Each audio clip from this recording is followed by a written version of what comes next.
हे what's up guys, welcome back once again. दोस्तों, एक ऐसा आइलैंड जहाँ छुपी हुई है एक रानी की मूर्ति, जिसे अगर किसी ने हासिल कर लिया तो वो अमर के साथ साथ इस दुनिया का सबसे रईस इंसान बन जाएगा। तो अब इसी चक्कर में कई ऐसे लोग वहां तक पहुंच चुके हैं जो कि उसे प्राप्त करना चाहते हैं, लेकिन वो आइलैंड समुंदर के एकदम बीचों बीच में है। दरअसल लोगों का मानना है कि वो जापान की रानी थी जिसे काला जादू आता था, जिसकी मदद से वो मरे हुए लोगों को भी जिंदा कर सकती थी या फिर उन्हें छू कर मार भी सकती थी। इसीलिए वहां के लोगों ने उसे मार कर गाड़ दिया। लेकिन फिर सालों बाद रिचर्ड नाम का शख्स उसी की तलाश में उस आइलैंड पर गया, लेकिन आज तक वो कभी लौट कर नहीं आया, जिसका कारण हुआ ये कि उसकी एक लौती बेटी सारा हमेशा के लिए अकेली पड़ गई, जिसको हम बॉक्सिंग रिंग में प्रैक्टिस करते हुए देखते हैं, क्योंकि उसका सपना है कि वो एक बड़ी बॉक्सर बने। जब ट्रेनर ने उसे फीस मांगी तो उसने फिर से उसे कुछ दिन और रुकने का एक्सक्यूज देकर वहां से चली गई, क्योंकि अभी उसकी फाइनेंशियल कंडीशन कुछ सही नहीं चल रही है। यही वजह है कि वो अपने फ्री टाइम में डिलीवरीज भी करती है। इस दौरान जब वो अपने ऑफिस गई तो वहां उसके साथियों ने उसे टाउन में होने वाली एक बॉक्स रेस के बारे में बताया, जिसमें कि लीड करने वाले इंसान के पास एक फॉक्स होगी और उसके पीछे सारे रेसर्स जाएंगे। अगर जिस किसी ने भी फॉक्स वाले इंसान को पकड़ लिया तो उस रेस को जीत जाएगा और इनाम के तौर पर उसे $600 मिलेंगे, जो कि इन मुश्किल हालातों में सारा के लिए एक बहुत बड़ी रकम थी। और इसीलिए वो तुरंत ही रेस के लिए अप्लाई कर देती है। लेकिन जब अगले दिन वो रेस करने गई तो जाने अनजाने में उसकी साइकिल की भिड़ंत एक पुलिस वाले से हो गई, जिसके कारण उसे स्टेशन जाना पड़ा। कुछ ही देर बाद वहां उसकी मुलाकात हुई एना नाम की औरत से, जो कि उसके डैड की बिजनेस पार्टनर है, जो उसे बताती है कि अब तुम कब तक ऐसी जिंदगी जीती रहोगी। तुम्हारे डैड जो कुछ भी तुम्हारे लिए छोड़ कर गए हैं उसे समय रहते ले लो, वरना सरकार या फिर कुछ अनजान लोग उस पर अपना हक जमा लेंगे। दरअसल दोस्तों, रिचर्ड एक अच्छा खासा रिसर्चर था। उसके पास काफी दौलत थी, लेकिन सारा को आज 7 साल बीत जाने के बाद भी यकीन नहीं है कि उसके पिता मारे जा चुके हैं। इसीलिए उसने कभी उनकी प्रॉपर्टी खुद के नाम करने की कोशिश नहीं की। लेकिन आज आने की बातों ने उसे अब ये करना पड़ेगा ही, वरना उसके पिता की सारी मेहनत किसी और के हाथ चली जाएगी। जाने से पहले उसके पिता ने उसे एक चीज दी थी जो शायद कुछ खास थी, लेकिन उस समय पर सारा बहुत ही छोटी थी, इसीलिए उसे कुछ समझ नहीं आया कि वो क्या था। खैर, अब अगले दिन वो डैड के ऑफिस पहुंच, जहां का रिसेप्शन वाले लड़के को लगता है कि वो डिलीवरी करने आई है। वो उसका नाम पूछता है और जब सारा अपना नाम बताती है तो उसकी आंखें खुली की खुली रह जाती है, क्योंकि वो ही इस कंपनी की मालिक की बेटी थी। अब ऊपर जाने पर वो अपने पिता के सारी प्रॉपर्टीज पर साइन कर लेती है, जिसे वो उसके नाम हो गई। इस दौरान लॉयर उसे एक पजल देता है जो कि उसके पिता ने उसके लिए छोड़ा था। जब सारा उसे खोलती है तो उसमें एक फोटो थी जो उसके बचपन की थी, और साथ में एक चाबी जिसके हाथ एक नोट भी था। उसमें उसके पिता के आखिरी सफर के पहले लेटर के बारे में लिखा था, जो देख सारा फौरन वहां से अपने पिता की कब्र पे जाती है, जहां उसने उनके कॉफिन को देखा जो कि उनका आखिरी सफर था। इस बीच सारा ने उस नोट में लिखे हुए आगे की चीजों को भी देखा कि मेरे नाम के पहले अक्षर में सब कुछ छुपा है। तो सारा ने उस कॉफिन पर लिखे आर को प्रेस किया, उसमें से एक चाबी बाहर आई, जिसमें वही की लगाने पर वहां एक डोर खुलता है जो शायद उसे कहीं लेकर जा रहा है। सारा अब उसके अंदर जाती है तो वहां उसे अपने डैड की उनकी पूरी जिंदगी की मेहनत आसपास दिखती है, जो कि उन्होंने खोजा था। वो यहीं पर संभाल कर रखा था, और उनमें से एक पुराना कैमरा भी थी जिसमें एक रिकॉर्डिंग थी, जो कि जाने से पहले उसके डैड ने रिकॉर्ड करी थी, जिसमें वो बता रहे हैं कि जब वो छोटी थी तो उस दौरान उसके मॉम की मौत हो गई, और इस चीज से वो बहुत ज्यादा डिप्रेस होने लगे। तब उन्हें पता चला कि रानी हमीको के बारे में, जो किसी को भी जिंदा कर सकती है, इसीलिए उन्होंने उसके पास जाने का सोचा, जो यमीको आइलैंड पर है, जिसके लिए उन्होंने एक बोट को हायर किया और इसे $20,000 दिए। ये सब सारा को उस बॉक्स में रखे हुए कुछ लेटर से पता चला जो रिचर्ड ने लिखे थे, या फिर किसी और ने, ये तो हमें नहीं पता। जो कुछ भी था वो ट्रू था। आखिर में उसके डैड ने वो वीडियो रिकॉर्ड में कहा, जो कुछ भी रिसर्च है वो सब उन्हें जला देने को कहते हैं, क्योंकि अगर वो किसी और के हाथ लग गई तो उसे गलत इस्तेमाल कर सकता है। वो सारा हकीमों वाले पेपर को नहीं जलाती, क्योंकि अब उसे अपने पिता को ढूंढना जो है। भले ही सबने उन्हें मृत्यु घोषित कर दिया है, लेकिन उसके लिए वो अभी भी जिंदा है। वो ये साबित करके रहेगी। अब वो उन्हें ढूंढने के लिए निकल गई, जिसमें सबसे पहले कदम था वो एक बोट ढूंढना। पर सिंगापुर जाने पर उसे कुछ लड़कों ने बेवकूफ बना दिया और उसके बैग को छीन कर भागने लगे। लेकिन सारा भी एक ट्रेन एथलीट है, उसने कुछ ही देर में उन सभी को पकड़ लिया और अपने बैग को वापस हासिल कर लिया।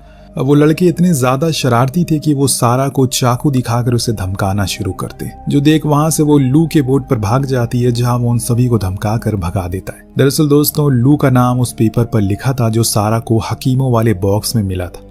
उसी चीज को वो उसे दिखाती है तो वो बताता है कि दरअसल उसके पिता का नाम भी लू ही था। और वो भी उसी आइलैंड पर गए थे जहाँ उसके डैड गए थे। उसी चीज को वो उससे दिखाती है तो वो बताता है कि दरअसल उसके पिता का नाम भी लू ही था और वो भी उसी आइलैंड पर गए थे जहाँ उसके डैड गए थे, लेकिन दोनों ही आज तक कभी नहीं लौटे, क्योंकि जो कोई भी वहां जाता है कभी लौट कर नहीं आता और यही सच्चाई है। इसीलिए अगर तुम मेरे पास आई हो तो मैं तुम्हें वहां तक लेकर जाऊंगा, ये तो सपने में भी मत सोचना। इस बीच सारा को पता चलता है कि लू कार्ड खेल कर खुद के कर्जे को उतारना चाहता है और इससे अच्छा मौका नहीं है अपने पैसों का इस्तेमाल करने का, जो कि वो करती भी है। वो देख लू भी मान जाता है, बेचारा पैसों से हारा इंसान क्या ही कर सकता है। अब ये दोनों निकल जाते हैं यामिको आइलैंड की ओर, जहां पहुंचने के लिए इन्हें महासागर को पार करना होगा, जो इतनी आसानी से बिल्कुल भी नहीं होगा। सारा ने मन बना लिया है कि वो किसी भी हाल में वहां तक पहुंच कर रहेगी। सफर के दौरान उसे अपने पिता के सामानों में एक और पहेली मिली, जिसे उसे बड़ी ही आसानी से सुलझा लिया। फिर उसके इनाम में उसे मिला एक और पर्चा, जिसमें लिखा था कि उस रानी के मकबरे में जाने के लिए उसे किस किस उलझनों का सामना करना पड़ेगा। एक और बात, वो अकेली नहीं है जो इसकी तलाश कर रही है, बल्कि एक ट्रिनिटी नाम की कंपनी है जो उस रानी के मकबरे को ढूंढना चाहती है ताकि वो उसे पूरी दुनिया पर खुद का हुक्म चला सके। लेकिन अभी तक उनका वो सपना पूरा नहीं हो पाया। जैसे इनकी बोट उस आइलैंड के करीब पहुंचती है, लहरें उठना चालू हो गई, जिसमें इनकी बोट हचकोले मारने लगती है, जो देख लू कहता है कि हमें इस बोट को छोड़ना है क्योंकि अब हम नजदीक हैं। तो सारा फौरन जाकर अपने पिता के बैग को ले लेती है, लेकिन इतने में ही इनकी बोट की टक्कर समुद्र में जमे एक पत्थर से हो गई, जिसे वो उछलकर पानी में गिर गई। जब उसे होश आया तो उसने खुद को किनारे पर पाया, लेकिन अचानक कोई आकर उसके सर पर वार करता और अपने साथ ले जाता है। अब सुबह होने पर जब उसने अपनी आंख खोली तो उसके सामने ओझल बैठा था, जो कहता है कि तुम्हारे पिता ने हमसे कहा था कि हमारे साथ आ जाओ, फायदे में रहोगे, लेकिन उसने मना कर दिया तो मैंने उसे ही वहीं खत्म कर दिया। इतना सुनते ही बेचारी सारा तो अपने पिता के नोट्स को ढूंढने लगी, लेकिन वो अब ओझल के हाथ लग चुके हैं, जिस बात का हमेशा से रिचर्ड को डर था, और वही आज हो भी गया।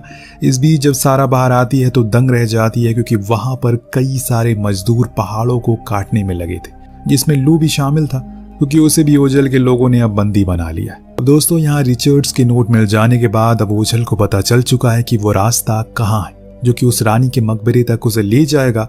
इसीलिए वो अपने लोगों से कहता है कि सामानों को पैक करो, हमें दूसरी जगह जाना होगा। इस दौरान सारा लू को बताती है कि आज सुबह उसे पता चला कि ओझल ने उसके पिता को मार डाला। तो वहीं लू भी यही सेम चीज बताता है जो कि उन मजदूरों ने उसे बताई थी, और ये सुन सारा को बहुत बुरा लगता है। काफी देर चलने के बाद ये लोग फाइनली वहां पर पहुंच जाते हैं, जिसके बारे में रिचर्ड ने अपनी नोट्स में लिखा था, जो देख ओजा बहुत खुश होता है, क्योंकि जो आज बरसों बाद उसे मिल भी गया है, और इसीलिए वो मजदूरों से डबल मेहनत करवाता है, जिसमें एक बूढ़ा शख्स गिर भी जाता है। तो सारा ने उसकी मदद की, लेकिन तभी वहां पर ओझा आ गया। उसने उसे शूट करके खत्म कर डाला, जो देख सारा तो हिल गई, क्योंकि उसे समझ आ गया कि कुछ इस तरह से ही उसके पिता को भी उसने बेरहमी से मार डाला होगा। अब बड़ी देर सोच विचार करने के बाद लू, जो कि सारा के साथ आया था, वो उससे कहता है कि हम ऐसे यहाँ काम नहीं कर सकते, इसीलिए मैं 3 तक गिनूंगा, तुम भाग जाना, फिर मैं भी तुम्हारे पीछे पीछे आ जाऊंगा। वो ऐसा ही करता है और जगह की एक क्रेन को तोड़ देता है, जिससे कि सारा को मौका मिल जाता है भागने का, लेकिन लू बेचारा घायल हो जाता है और ओझल के चंगुल में फंस जाता है। वहां सारा भागते भागते एक खाई के पास पहुंच गई थी, जिसके नीचे बह रही थी एक विशाल नदी। अब तो उसके पास 2 ऑप्शन है, या तो वो नदी में कूद जाए या फिर खुद को सरेंडर कर दे। सारा ने दूसरे वाले ऑप्शन को चुना। उसी तेज बहती हुई नदी के सहारे आगे बढ़ने लगी, लेकिन अब उसके लिए मुश्किलें बढ़ने लगी है, क्योंकि आगे जाकर वो नदी एक बड़े से झरने में तब्दील होने लगी है। इसीलिए सारा ने सही समय पर एक क्रैश प्लेन को पकड़ लिया। वो उसकी वजन से टूटने भी लगा, लेकिन इसी बीच उसके हाथ एक पुराना पैराशूट लग गया, जिसे लेकर वो कूद गई और जंगल के बीच लगे हुए पेड़ों से टकराते हुए जैसे तैसे करके नीचे पहुंच गई। वो इसमें काफी चोटिल भी होती है और इसीलिए आज की रात वहीं बनी एक गुफा में बिताती है, क्योंकि इस आइलैंड से बाहर निकलना असंभव लग रहा है जब तक आपके पास कोई संसाधन ना हो। उसी रात में सारा पर एक गार्ड हमला करता है, जिसका मुंह वो तोड़कर मार डालती है। तभी उसकी नजर एक परछाई पर पड़ी, जो कि ऊपर पहाड़ पर चल रही थी। उसने भी उसका पीछा किया, जिसमें वो एक गुफा तक पहुंच गई, जहां उसे ऐसा दिखा जिसकी उसे कोई उम्मीद नहीं थी। दरअसल दोस्तों, ये शख्स कोई और नहीं बल्कि उसके पिता थे, जो कि अभी भी जिंदा हैं। जी हाँ, ये सच है। वो सालों से इसी आइलैंड, क्योंकि उनके पास भी ऐसा कोई साधन नहीं है जिससे वो इस महासागर को पार कर सके। लेकिन जब उन्होंने सारा को देखा तो पहले तो यकीन नहीं किया कि ये सच है या फिर झूठ है, लेकिन जब सारा ने उन्हें डैड कहकर पुकारा तो उन्हें एहसास हो गया कि ये हकीकत है, ये उनकी बेटी है। पर वो उसे नाराज थे। वो इतना सब कुछ छोड़कर यहाँ क्यों आई? ये जगह उसके लिए बिल्कुल सेफ नहीं है। तो सारा ने कहा कि वो उन्हें ढूंढने के लिए आई है, क्योंकि उसे यकीन था कि वो जरूर उन्हें जिंदा मिलेंगे। रिचर्ड अपनी बेटी के जख्मों को ठीक करता है और आराम करने को कहता है। उधर अगले दिन ओझा के लोग आखिर रानी के मकबरे का गेट उन्हें मिल जाता, लेकिन ये सारी मेहनत रिसर्च रिचर्ड की थी, जिसका फायदा वो उठा रहा है। अब तो उसने अपने बॉस को भी कॉल करके बुला लिया है, क्योंकि उसे वो मिल गया है जिसकी तलाश थी। इधर रिचर्ड अपनी दाढ़ी को काट रहा था, जो कि उसे सही से हो नहीं पा रही थी। तब सारा उसकी मदद करती है। इस दौरान वो उसे बताता है कि ओझा ट्रिनिटी के लिए काम करता है, वही कंपनी जो गैर कानूनी तरीके से यहाँ पर खुदाई कर रही है और इस चीज को खुद बनाने में लगी है, जो कि प्रकृति की है। इस बीच जब रिचर्ड को पता लगा कि ओझा के हाथ वो नोट्स लग गए जो उसने सारा को जलाने को कहा था, तो वो उस पर बहुत गुस्सा कर, क्योंकि अगर हमीको का मकबरा खुदा तो पूरी दुनिया में विनाश आ जाएगा, जो कि वो नहीं चाहता। लेकिन अब सारा ऐसा होने नहीं देगी, इसीलिए वो एरो और बो लेकर निकल गई ओझा के अड्डे पर, जहां उसने कुछ गार्ड को मार कर गिरा दिया और लू को भी आजाद कर दिया। लेकिन इतने में ओझा के गार्ड वहां आ गए, जिन्होंने अंधाधुंध गोलियां बरसाना शुरू कर दी, जिसमें कई लोग मारे भी जाते हैं। अब लू ने भी फायरिंग की और उनका जमकर सामना किया। इधर गेट पर हम रिचर्ड को देखते हैं, जो कि उस मकबरे को देखने के लिए आया था कि तभी वहां पर ओझा भी आ गया, जिसने उसे जबरदस्ती कहा कि इसे खोल वरना मैं तुम्हें मार दूंगा। ऐसा कहकर उसने अपने लोगों पर उसे बंदूकें तनवा दी। तब सारा ने एरो से उन सभी को मार गिराया, लेकिन अब ओझा ने उसके पिता पर बंदूक तान दी। उसे खुद ही मजबूरन उस पहेली से भरे गेट को खोलना ही पड़ा। दरअसल रिचर्ड के सामानों में एक पहेली थी, जो कि इस गेट की चाबी थी, इसीलिए सारा को इसका राज पता है कि ये गेट कैसे खुलता है। अब अंदर कुछ लोग जाते हैं, वहां पर एकदम घना अंधेरा था, जिसके कारण सारा एक जगह पर पैर रख देती है, जिससे होता यह है वहां लगा एक जाल खुल जाता और उसी में एक आदमी मारा जाता है। कुछ दूर चलने पर इन्हें अपने आगे एक खाई दिखी, जिसके अंदर लाखों कंकाल गिरे थे, जो उन बादशाहों के सैनिकों के थे, जिन्होंने अपनी ताकत का इस्तेमाल करके इस जगह को हासिल करने की कोशिश की, लेकिन कभी कर नहीं सके। अब उसे पार करने के लिए ये लोग एक सीढ़ी का उपयोग करते हैं, लेकिन तभी गार्ड फिर से गलती से चीज पर पैर रख देता है, जिससे होता यह है कि वहां के सभी दरवाजे बंद होने लगते हैं और जो फ्लोर होता है वो भी टूटना शुरू हो जाता है, जिसमें अब सारा एक जगह बुरी तरह से फंस चुकी है। जो देख उसके पिता घबरा गए, क्योंकि उस जगह से आगे जाने के लिए उन्हें अब एक पहेली को सुलझाना पड़ेगा, जो सिर्फ रिचर्ड को आता, क्योंकि उसमें कुछ स्टोन लगाने होंगे, कुछ पत्थर लगाने होंगे, जिसके बारे में उसे अच्छे से पता है। और इसीलिए वो सारा की मदद करता है कि करके उन स्टोन को उनकी जगहों पर लगाना शुरू कर देती है। वो गेट खुलने लगता है। जब खुला तो सभी लोग दंग रह गए। उसके अंदर थी रानी हकीमों की दासियों की कब्रें, उनकी मालकिन यानी कि रानी हकीमों का वो कॉफिन, जिसकी तलाश में पूरी दुनिया है। रिचर्ड ओझल से कहता है कि इसे मत खोलो, लेकिन वो नहीं मानता और उसका आदमी उस कॉफिन को खोल देता है, जिसके अंदर थी रानी की लाश, जो एकदम ठीक थी। ऐसा लग रहा है कि वो कल ही मरी हो, लेकिन कुछ ही देर में वो सड़ना शुरू हो गई। तब सारा ने वहां बनी कुछ पेंटिंग से अंदाजा लगाया कि रानी के बारे में जो कुछ भी लिखा गया है वो सारी कहानियां झूठी थी। असल में सच्चाई ये थी कि रानी को एक बीमारी थी, जिसमें अगर वो किसी को छू देगी तो उसका शरीर सड़ना शुरू हो जाएगा, फिर कुछ ही देर में उस शख्स की मौत हो जाएगी। इसीलिए उसने खुद का बलिदान दे दिया ताकि किसी भी वजह से किसी की मौत ना हो। मतलब दोस्तों, इस पूरी कहानी में रानी को एक खजाने की तरह दिखाया गया है, एक ऐसा खजाना जो इंसानियत को खत्म कर सकती है। जिस किसी के भी हाथ ये लग गया वो पूरी दुनिया को बर्बाद कर सकता है। और यही वजह है कि उसने इन लोगों को भी कहा कि उस लाश को मत छूना, लेकिन किसी ने उसकी बात को नहीं सुना और रानी के उस मुकुट को हासिल करने के चक्कर में उसे छू लिया। फिर क्या था, उनकी भी बॉडी सड़ना शुरू हो जाती है, जिस चीज से वो परेशान होकर इधर उधर फायर करने लगते हैं। मौका देखकर सारा वहां से भागने का ट्राई करती है, लेकिन एक गार्ड उसके पीछे लग जाता है। वहीं कॉफिन के पास ओझल अपने बॉस के लिए हकीमों की एक उंगली को काट लेता है, पर रिचर्ड नहीं चाहता कि ये बीमारी इस जगह से बाहर जाए और इसीलिए उसने उस पर गोलियां चलाना शुरू की। पर जब ओझल कहता है कि उसे यहाँ से निकलना है, तभी एक इन्फेक्टेड गार्ड उस पर हमला करता है, जिसका फायदा उठाकर ओझल वहां से भाग निकलता है। इधर सारा भी उन दासियों की कब्रों के अंदर छुपी थी, लेकिन जाने अनजाने में उसे कुछ आवाजें हो गई, जिससे वो गार्ड उसे देख लेता है। पर समय रहते उसने अपना दिमाग लगाया और एक गलत जगह कदम रखकर उस गार्ड की जान ले ली। इधर जब वो अपने पिता के पास आई तो उसे पता लगा कि वो भी इन्फेक्टेड होने लगे हैं, इसीलिए वो अपनी बेटी को खुद से दूर रहने को कहते हैं। उसे एक काम देते हैं कि वो इस जगह को ब्लास्ट कर दे, किसी भी हाल में ओझल को रोके, वरना अनर्थ हो जाएगा। सारा के पास अपने पिता को ऐसे छोड़कर जाने के अलावा कोई रास्ता नहीं बचा।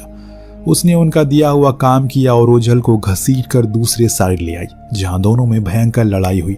इसमें सारा की जीत हो रही है क्योंकि उसके पास फाइटिंग स्किल है।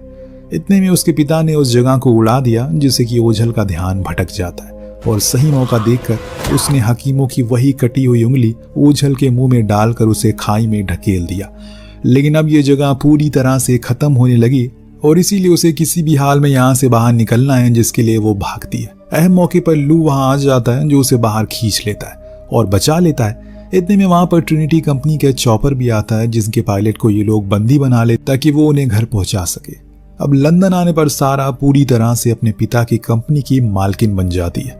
और यहाँ में एक और ट्विस्ट पता चलता है। घर जाने पर जब सारा अपने पिता की कुछ और डॉक्यूमेंट को देखती है तो उससे उसमें पता चलता जो ट्रिनिटी ग्रुप कंपनी थी जो कि वो खुदाई कर रही थी, वो उसकी अल्टरनेटिव कंपनी है और उसे कोई और नहीं बल्कि आना ही चला रही है, जिसके लिए ओझल जैसे लोग काम करते हैं। और यही वजह है कि वो उसे हमेशा कामों में उलझाए रखने की कोशिश करती है कि वो उनके कामों में बाधा ना डाल सके। लेकिन अब सारा को सब कुछ पता चल चुका है, इसीलिए वो इस कंपनी को जड़ से खत्म कर देगी, जिसके साथ ही ये कहानी यहीं पर खत्म हो जाती है। आपको कहानी कैसे लगी हमें कमेंट करके जरूर बताएगा। हम मिलते हैं अगली वीडियो में। Thank you so much watching. Peace out.